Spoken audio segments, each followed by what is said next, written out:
Is it not increasing? Because you said wherever the immunity is weak and it will just spread, right? And the Western world, when you talk about Western world, there's America, there's Europe, there's now UK, then even in the Eastern world, let's say Indonesia, Japan, bunch of other places, right? Why specifically England is getting hit the hardest and not America? Do you think America is getting hit, by the way? I think you see, the difference in the United States is the fact that it's a new immigrant country. So it's an immigrant country. The ability of the United States, because of its sheer size, because it is a new world, not the old world. It wasn't inhabited by white people from the beginning. So it is kind of like the new world.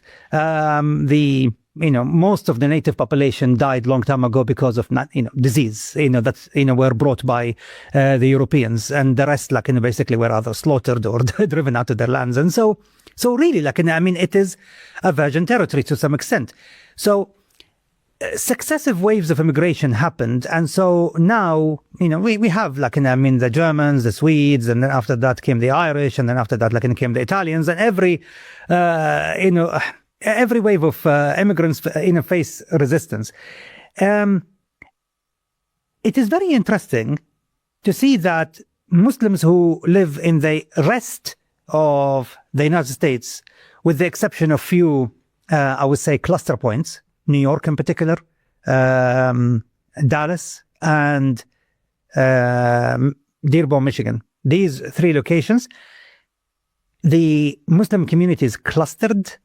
And once you have clustering, it becomes almost like, again, we come back to the virus, almost become like in a disease cluster, because this is when the subversive radical elements come and start to infect the minds of the young people there immediately.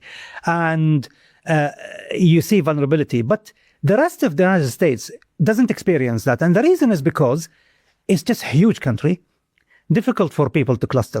So New York, Dearborn, Dallas, these three places, you see the beginnings of radicalization similar to London, because New York is on its way to becoming yet another Londonistan. You have Sadiq Khan in London, and then you have Mamdani in New York. You couldn't have asked for a worse recipe for the spread of, or enablement, I would say, enabling radicalization. Because when you excuse it, you enable it.